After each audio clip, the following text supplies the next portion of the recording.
So you've made a list, or you're thinking about making a list and checking it twice for getting your business started up, or the process of getting it started up, and making sure that you go through this each step before moving to the next one is probably the most important thing that you could even think about when starting up a new business, especially in the maker creator space, woodworking, whatever kind of startup that you're thinking about of doing.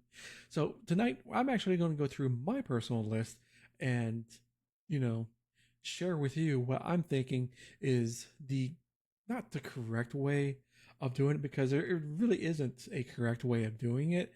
Yes, there are some steps that you must think about before moving on to another step, because the previous step is required before moving on. Anyways, let's actually jump into getting started here. So I'm going to go ahead and share my screen so we can all be on the same page.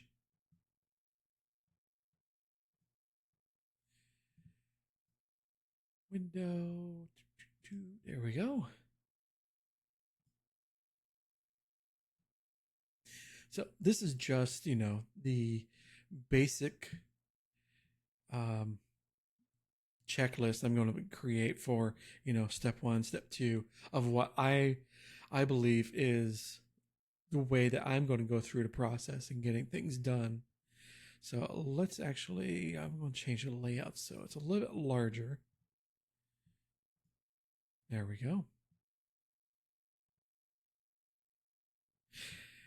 Actually, I'm just going to go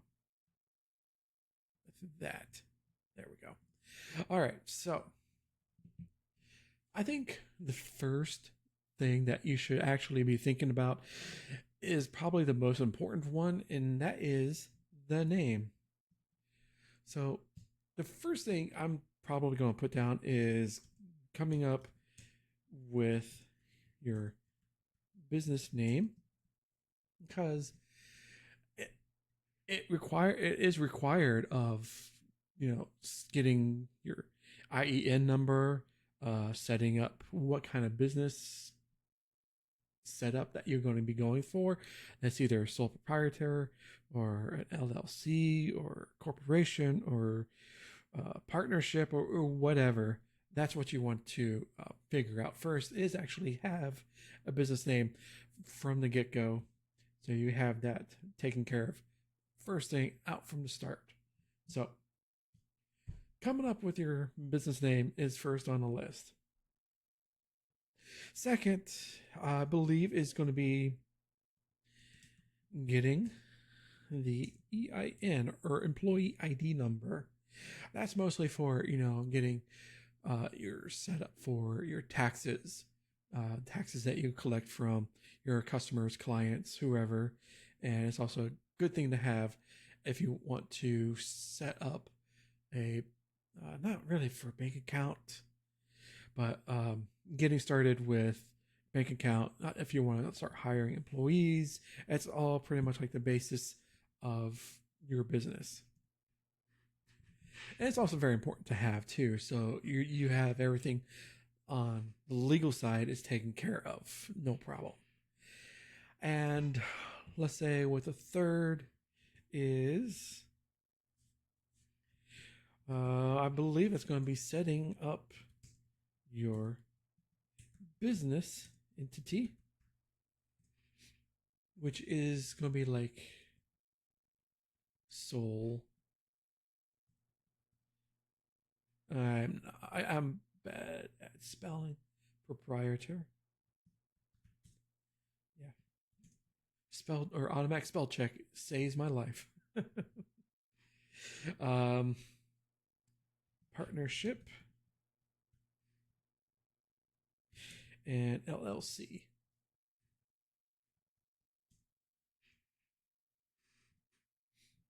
So I think that is a good start from the start, because you want to, of course, the major important thing is getting your name and figuring that out. And for my personal way, how I'm thinking about it is actually probably going to take most amount of time to go through and make sure that the name is not taken by another company, corporation, whatever, another entity.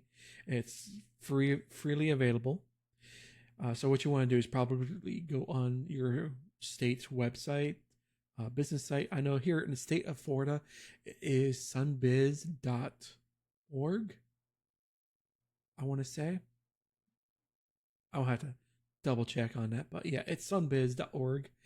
Um, that is where you want to go through and just do your search. Make sure the name that you've chosen is available.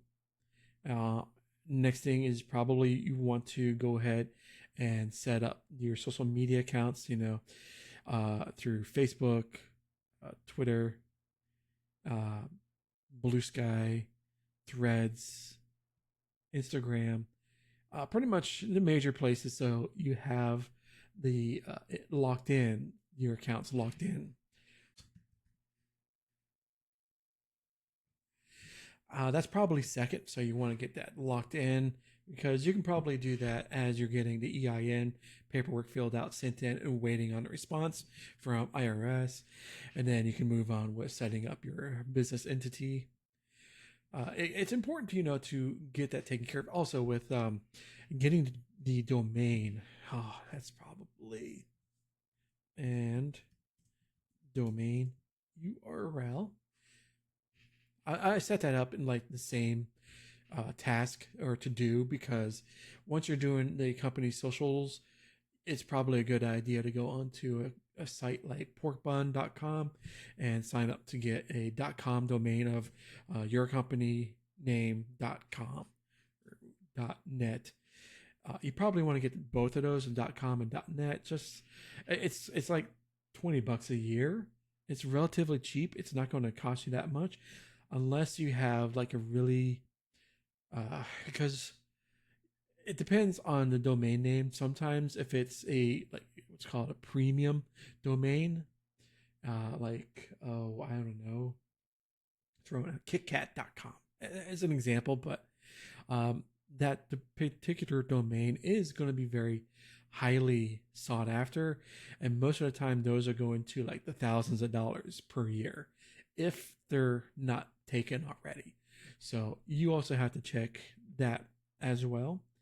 If your name is taken, you might want to try a different kind of um, wordplay on it. Not You don't want to put any kind of hyphens in your domain name. You don't want to put like, say for like joshwoodworking.com. I'm pretty much almost 99.9% certain that it's already taken. I don't want to do josh-woodworking.com. That's probably also taken as well, or woodworking by Josh, or something play along those lines. But you want it to be comparable to what your business name is, because when people are looking for you, and it's also good too because you have your email. So I'll talk about that in a little bit. Probably another video is setting up and going through like your set up your company's website, your email listing, or getting your email set up. What kind of email addresses that you probably need. So you have like your name, Josh at yourdomain.com is kind of like a personal that you send on like your business card or to potential clients, customers, and stuff like that. You'll also have like office at yourdomain.com, which is more of like a people send in asking questions. You have like admin at yourdomain.com for setting up your social media accounts. So that particular email is associated with just setting up the admin side of things. But I'll talk about that on another episode, probably next one, because yeah, we'll make this a series. Anyways, moving on. So we got our name, we got our social media account set up, we got a domain set up with our emails. we're in the process. We also sent in the paperwork for EIN. We set up for our business entity. Now, depending on your own personal situation, let's say you are getting started with an LLC. Most of the time, especially here in Florida, it requires a physical address. And you really don't want to have like your personal home as your business address. It's just you want to separate your personal life from your business account as much as possible. So probably what you want to do is set up a it's not a PO box. It's kind of like a mailbox at a UPS store, because what you'll be able to do is use that store's physical address for your business's address. Say like 123 Main Street, Suite 43. That is your business's name.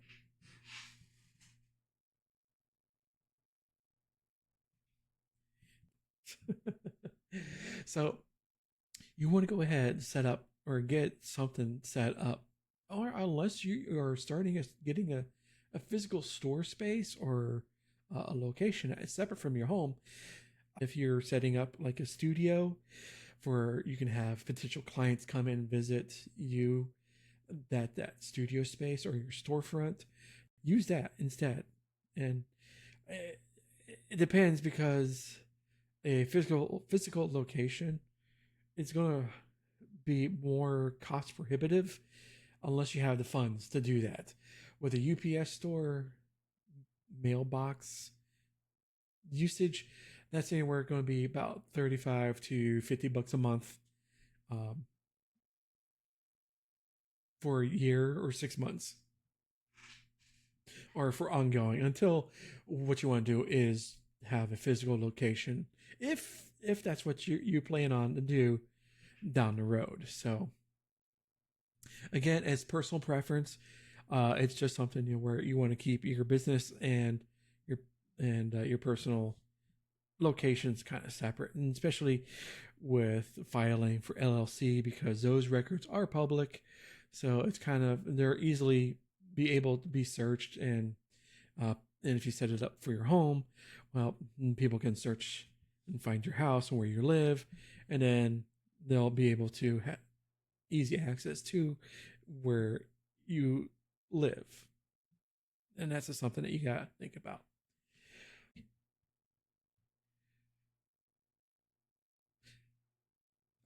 So I've probably, what I'm gonna do is move this up, because you might want to get that done first before EIN and setting up your business entity, because again, like I just talked about, you need that information when you file your LLC. So that has to go up top before these other two, and you can do that as you're doing all the filing. So what you want to do is actually get started, or figure out your, especially in my case, this is what I'm writing for. You figure out your product lineup. So in my case, it is going to be setting up what I'm actually going to be making. What am I going to be building?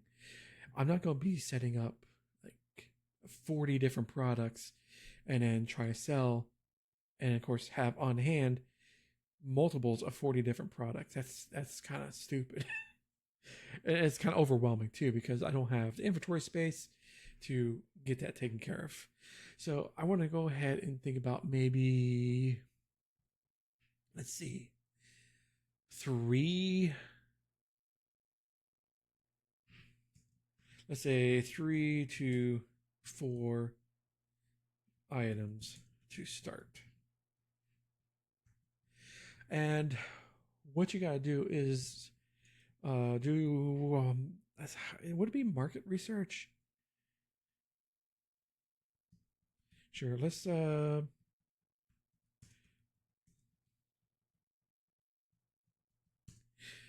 market research your products and their demand. Because that's actually quite it's a important thing to remember is what I don't know why I put a period there, but anyways, what kind of products are you going to spend your time doing?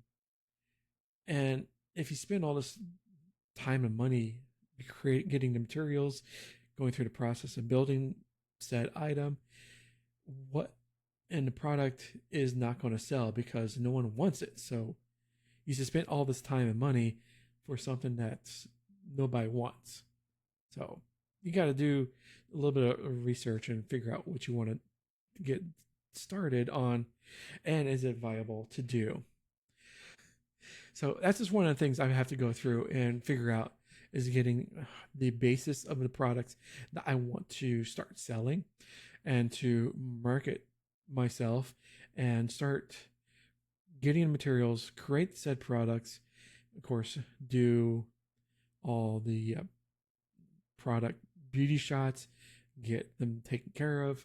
Uh, Pretty much how it is in like real estate. Having to go through and do your market research and figure out what you want to take care of is actually very important.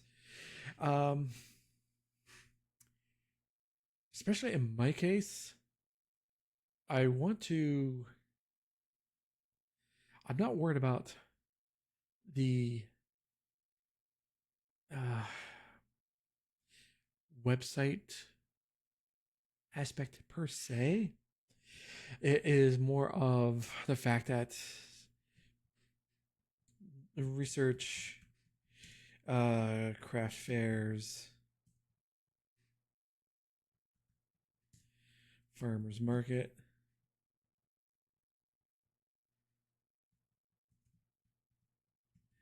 and others for sales. Because I think that's going to be very important down the road.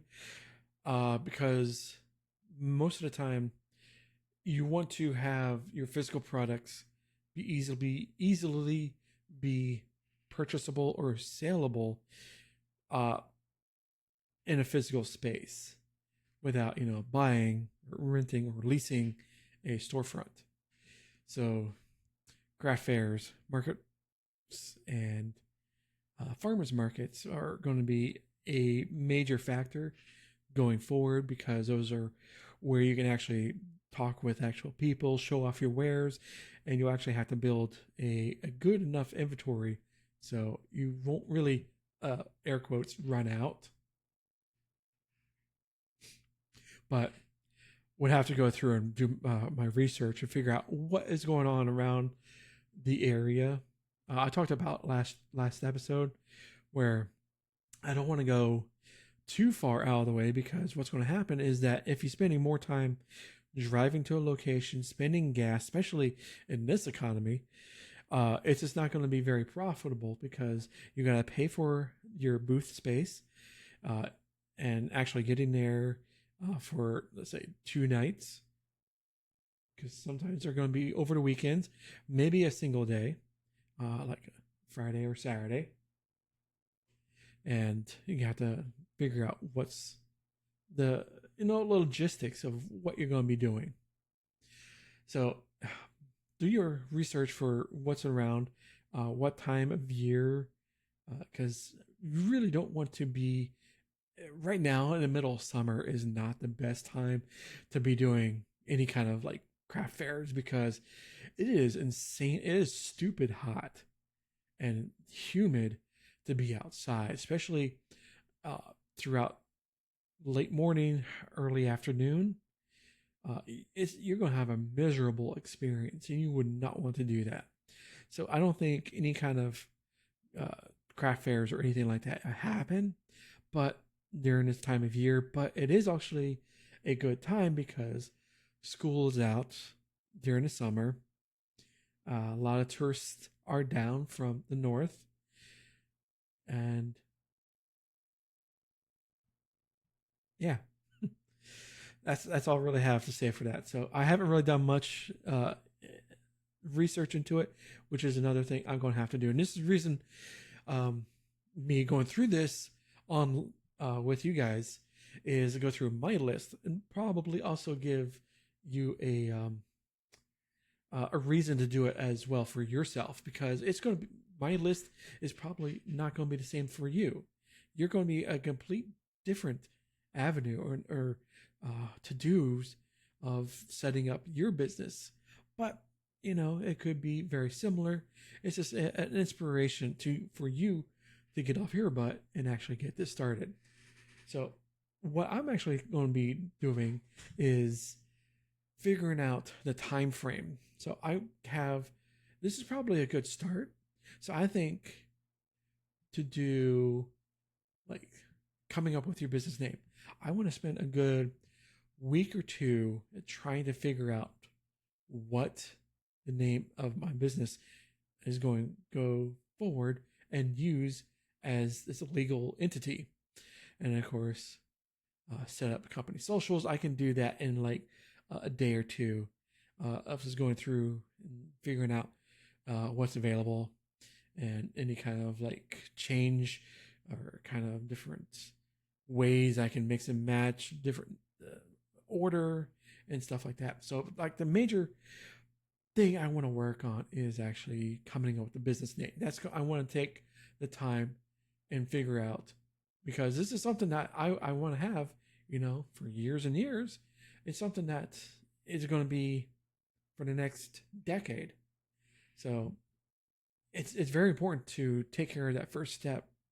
And that's actually probably a very important step. So going through the other processes are going to be real quick, so I don't really have to figure out the time frame on those, except for the market research for products. That is going to take some time, so that's a good a week or two, probably a good month to figure out what products are. Is it charcuterie boards, cutting boards, little knickknacks or whatever, especially depending on the time of year.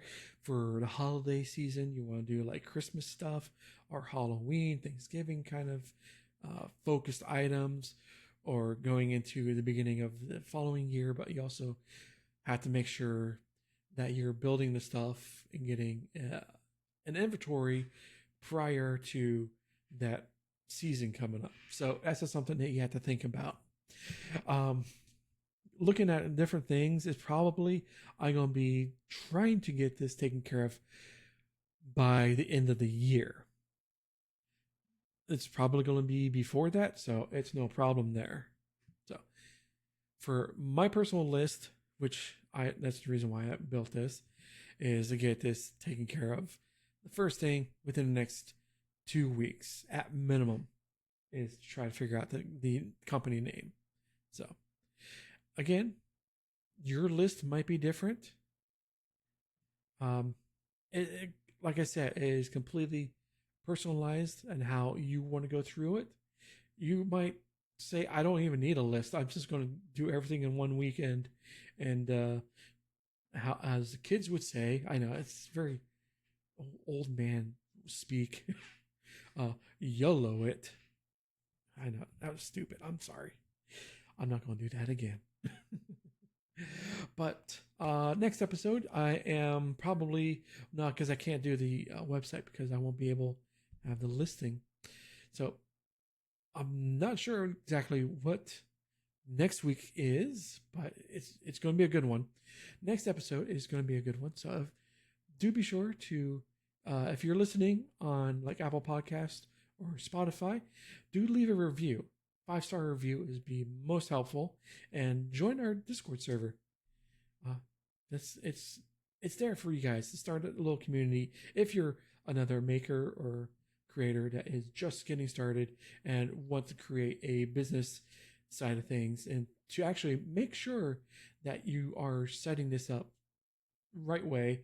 If you're lost in the weeds like I am, so we can all be lost in the weeds together. So with that, I want to say thank you for coming by, and have a good night. And later, taters.